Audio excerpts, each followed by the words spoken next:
Hello, my name is Phil Snell. I'm a mandaholic. Hello, welcome to episode 3 of the mandolin thing. I've had a couple of questions about how I hold the mandolin and what I do with my left hand.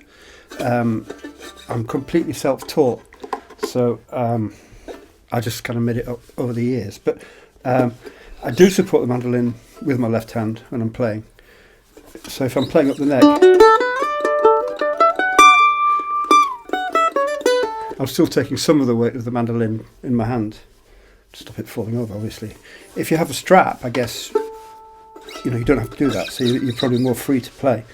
The aim is to get your fingers to go pretty much vertically downwards onto the strings. You get a better contact, better sound, and it feels comfier. So that's really what you're aiming at. So whatever suits you. And of course, we've all got different length fingers and what have you. So yeah, like that. So the tune we worked on last time was Salmon Tails Up the Water. I did wonder whether I did it too fast. One person said yes, one person said no. So if you want me to do it again slowly on a separate video, please contact me by whatever means you have, and I'll be happy to do it for you. This time I'm going to talk about strings, work through a couple of scales, such as that. What else have I put down? Written down things. Oh, plectrum position. And then just go through Salmon Tails a little bit and put a little bit of ornamentation in it. Okay, so strings. Well, on this mandolin I use 11s, size 11. 11 refers to the diameter of the top string. I don't know what 11. It's 11 somethings, and then they go down. It's a standard D'Addario set. And I like those. On my F style I use 11.5s, and on my flat iron I use 10s. I found out over the years they're the ones that really suit the mandolins, so it's worth experimenting. If you have a mandolin that feels a bit flimsy, don't go on to the heavier strings, because there's an awful lot of pressure on the neck, so it's worth just being a bit aware of that. Most manufacturers will have will on their websites they'll probably tell you what strings to use, so that might be a way to do it. I really recommend that you change your strings regularly. Dead strings, I find they're hard to tune, they don't sound nice, and it makes things harder to play and less pleasant. You can get strings with coating on that last longer. Elixir do it. D'Addario have got EXP strings that have coating on, and they do last longer. I did use them for a while, but I've stopped using them actually because I found the coating cracked and they seem to go dead really quickly, although they lasted longer. So that's just a bit of a trade-off, and they're very expensive as well. So if we work through a bit of plectrum use, I said on the last one that playing the tune should go up, down, and I was probably a bit vague about that. So if you play down notes, that's okay, and then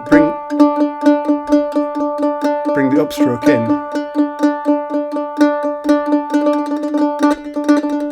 You can go. How does it work? Crotchets, quavers, semiquavers, deci-semiquavers. You can work up the scale by doubling it each time, and that's how later on we'll talk about vibrato, and that's how you get to that. So if we work that into the scale of G, so I'll play the scale just in crotchets. That's quarter notes if you're in 4/4 time.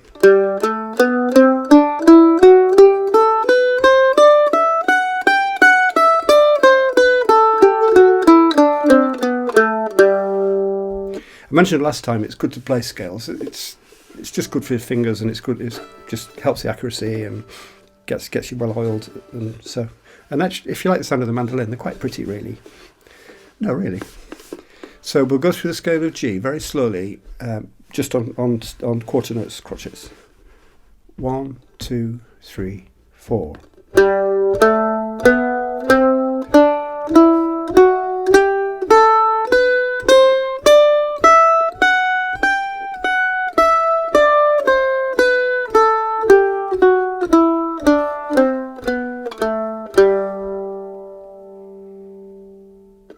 to do that again. 1, 2, 3, 4.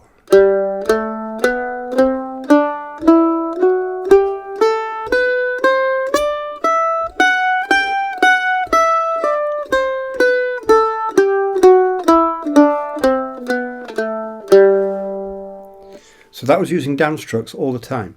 Now, if we go on to eighth notes or quavers, this is assuming we're in 4/4 time. We can, like that. We can go a bit faster. 1, 2, 3, 4.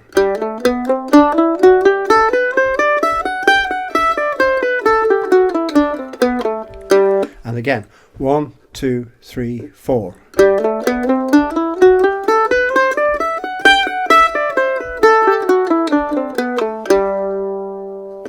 Now, if you practice that and get it really smooth, you can do it very fast, and it will serve you in good good stead for playing a lot of tunes. There's lots of variations you can do. It just helps your fingering.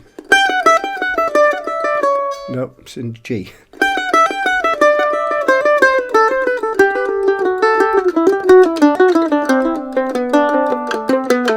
So just experiment with it, but it's worth going through these because it really does help your fingering. So that's good. There's another thing about plectrums and about the position. If you play near the bridge, you're going to get a much more hard, aggressive sound than if you play up here. So if I play, let's see.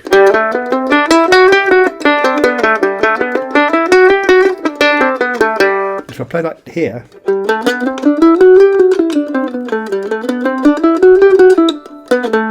you can hear the difference. It's definitely, and it's useful when you're playing chords. You can play, or you can play. It's got a different feel. Depends on the song, obviously, and that's good for that. So yeah, I seem to be rattling along again as usual. So Salmon Tails. So you see, I'm going up and down. Salmon Tails is a polka, and it's written in 2/4 time, by the way, if you're wondering about the music. Now, what you can do is you can do slurs on the left hand. So you can go.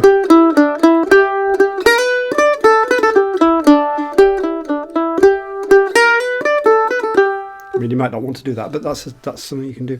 You can do.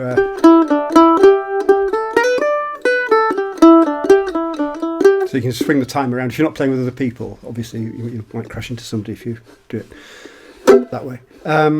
You can also add bits of chords. So you could, again, I'm not going to prescribe these. I'll just demonstrate a couple, but it's better if you work out your own. So you can play it with because it's in G, with a G drone. Or something like that. Or in the B part.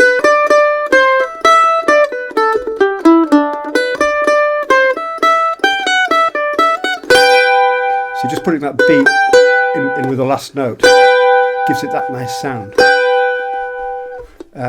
There's a lot of things you can do, and maybe they'll come out. Maybe I'll do another tune, and other things will come out. There are different plectrum techniques like cross picking,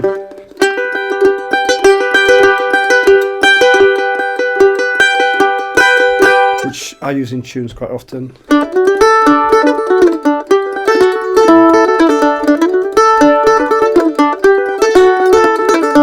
You can play in position sometimes, like let me think. Oh yeah, dill pickle rag,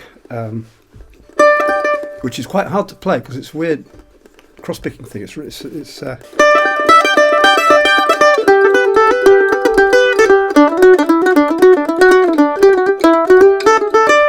But if you play that in position,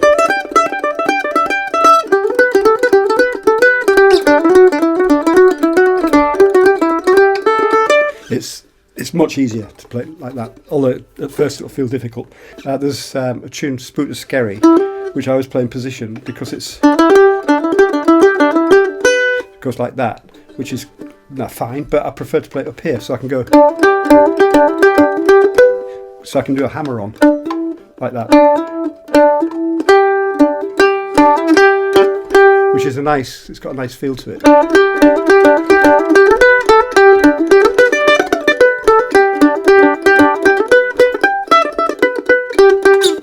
I mean, all that takes a lot of practice.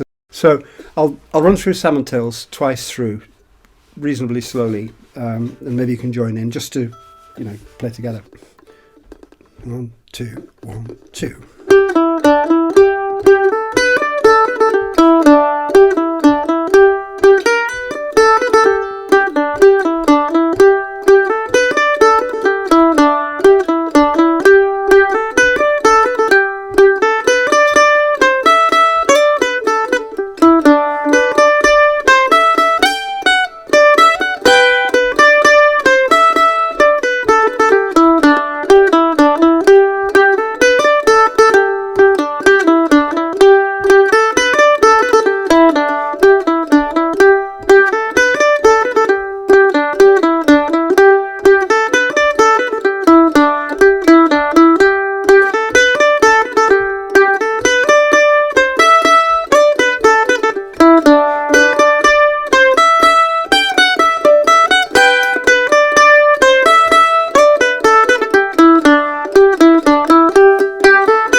Salmon Tails. Well, I hope that helps. Just let me know if I'm going too fast, too slow. You need to know anything, just message me. It's fine. Still locked in the house thanks to the virus. So take care of yourself, stay safe, and I'm personally drinking beer. It seems to work. Okay, cheers. Bye-bye.